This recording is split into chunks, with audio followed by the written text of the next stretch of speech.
Assalamualaikum and greetings. In this video, our group would like to present on the financial statement analysis of Mr. DIY Sendirian Berhad and Padini Holdings Berhad for the year 2024. This video presentation is prepared for Dr. Siti Shamsiar. Here we have our group members. We have Douglas Lee Yong Liang, Nur Hakim bin Muhammad, Ejuin bin Muhammad Nurung, and Muhammad Irfan bin Idris. Next, we move into the company background. The first company is Mr. DIY Trading Sendirian Berhad. Was founded in 2005, starting as a small hardware store on Jalan Tuanku Abdul Rahman, Kuala Lumpur. It has since grown into Malaysia's largest home improvement retailer, operating under Mr. DIY Group and Berhad, which was listed on Bursa Malaysia in 2020. Mr. DIY offers a wide range of products from household items and electrical goods to stationery and toys, with over 14,000 products available in each store. The company now operates over 1,300 stores across Malaysia and has expanded to several other countries. It is known for its affordable pricing, large format stores, and commitment to value for money shopping. Next is Padini Holdings Berhad. Began as Wayo garments manufacturers in 1971, focusing on garment manufacturing. In 1975, the company entered the retail market with the launch of the Padini brand. Over the years, it expanded into the fashion retail, offering clothing, shoes, and accessories under various in-house brands like Vinci, Sid, PDI, and Mickey. Padini Holdings was officially established in 1991, listed on Bursa Malaysia in 1998, and moved to the main board in 2005. Today, with over 140 retail outlets and its popular brands outlet chain, Padini is a leading name in affordable fashion in Malaysia. Hi, I'm Douglas and I'll be talking about liquidity ratio. Let's begin by looking at the current ratio, which is a key indicator of a company's ability to meet its short-term obligation with its current assets. For Mr. DIY, the current ratio stands at 2.38, meaning it has 2 ringgit 38 cents in a current asset for every 1 ringgit of current liabilities. This suggests a fairly healthy liquidity position. On the other hand, Padini shows a significantly higher current ratio of 4.38, indicating even stronger liquidity. Padini is holding 4 ringgit 38 cents in the current asset for each 1 ringgit in current liabilities. While both companies are above the commonly accepted safe benchmark of 1.0, Padini ratio might suggest a more conservative approach to liquidity management or less efficient use of current asset. Next, move on to liquidity ratio. Next, we examine the quick ratio, which is a more stringent test of liquidity. This ratio excludes inventory from current assets, as inventory might not be quickly converted into cash. Mr. DIY has a quick ratio of 0.62, which is below the benchmark of 1.0. This indicates potential difficulty in meeting short-term obligations without relying on the sale of inventory. It may imply that a large portion of Mr. DIY current asset is tied up in inventory. In contrast, Padini quick ratio is 3.32, which is very strong. It shows that even without counting inventory, Padini has more than 3 times the liquid assets needed to cover its current liabilities. This suggests that Padini is in a much stronger immediate liquidity position compared to Mr. DIY. Now let's move on to the profitability ratio, starting with net profit margin. This ratio shows how much of each ringgit of revenue turns into actual profit after expenses. Mr. DIY recorded a net profit margin of 12.23%, and while Padini Holdings Berhad achieved 7.64%. This tells us that Mr. DIY is better at converting sales into profit and managing costs more efficiently.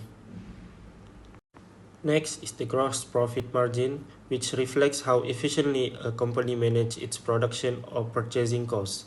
Mr. DIY earns 0.45 ringgit in gross profit for every 1 ringgit in sales. Padini earns only 0.36 per 1 ringgit. This indicates that Mr. DIY is more effective in controlling costs and generating higher returns from sales. Now let's look at the return on assets or ROA. This ratio measures how efficiently a company uses its assets to generate profit. Mr. DIY earns 0.14 cent for every 1 ringgit of assets. Padini earns 0.08 cents per 1 ringgit of assets. Again, this shows Mr. DIY is more efficient in utilizing its asset to generate income. Next is the return on capital employed or ROCE. This ratio indicates how effectively a company is using its capital to generate profits before interest and tax. Mr. DIY has a ROCE of 24.69%, while Padini recorded a ROCE of 14.24%. This shows that Mr. DIY generated 10.45% more return on capital compared to Padini, reflecting stronger business efficiency and better growth potential. Now, for the efficiency ratio, let's start with the inventory turnover ratio for both companies. For Mr. DIY Trading Sendirian Berhad, the inventory turnover ratio stands at 2.32 times. This means that the company sells and replaces its inventory approximately 2.32 times per year. While this is reasonable turnover, it indicates that there might be some room for improvement in inventory management and speeding up the sales cycle. On the other hand, Padini Holdings Berhad has a higher ratio of 3.39 times, meaning they are more effective in managing and selling their inventory. This results in a quicker turnover, suggesting better operational efficiency compared to Mr. DIY Trading Sendirian Berhad. Moving on to the average collection period. For Mr. DIY Trading Sendirian Berhad, the average collection period is 83 days, which is relatively long. This suggests inefficiencies in collecting payments from customers. A longer collection period can affect cash flow and may increase the risk of overdue receivables. In contrast, Padini Holdings Berhad boasts a more efficient collection period of 12 days. This shows the ability to collect payments quickly and manage receivables effectively, which helps in maintaining stronger cash flow and reducing the risk of overdue payments. Next, let's take a look at the total asset turnover ratio. For Mr. DIY Trading Sendirian Berhad, the total asset turnover ratio is 1.27 times. This means that every RM1 ringgit of asset, the company generates 1.27 ringgit in sales. While this is an acceptable level of asset utilization, there's potential to improve sales generation through better use of the assets. Padini Holdings Berhad, on the other hand, has a slightly lower turnover ratio of 1.10 times. This means they generate RM1 ringgit and 10 cents in sales for every 1 ringgit of asset, which is slightly less efficient than Mr. DIY Trading Sendirian Berhad. However, the difference in asset utilization efficiency between both companies is minimal.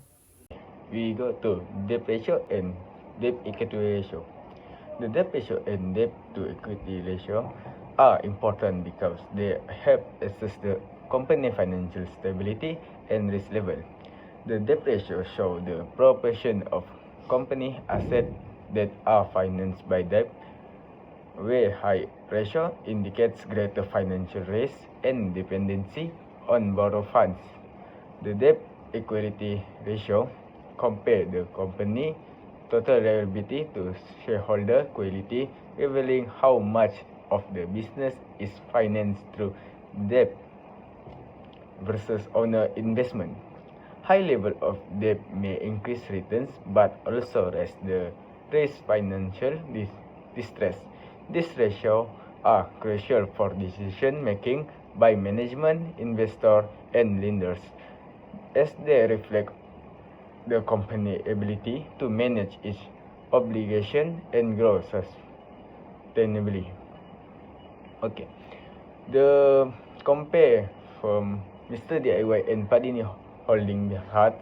Padini Holding Berhad a small higher debt ratio of 49.4% than Padini Holding Berhad debt ratio, which is 39.3%.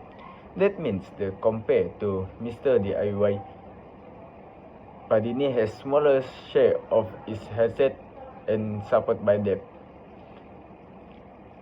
For the debt equity ratio, the Padini have higher, which is 64.63%, reflected lower reference on debt financial. However, its time interest earned ratio standard at 3.92 times, which will still indicate suggests it has comparable ability than Mr. DIY to cover interest expenses using it.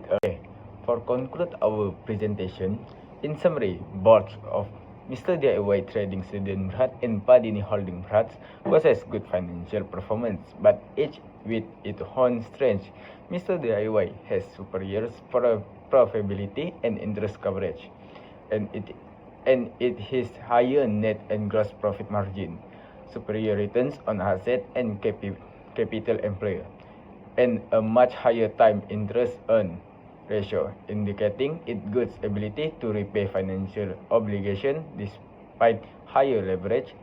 Conversely, Padini has superior liquidity with higher current and quick ratio, lower indebtedness, and more effective inventory turnover and receivable collection, signaling a more risk-averse and stable financial policy.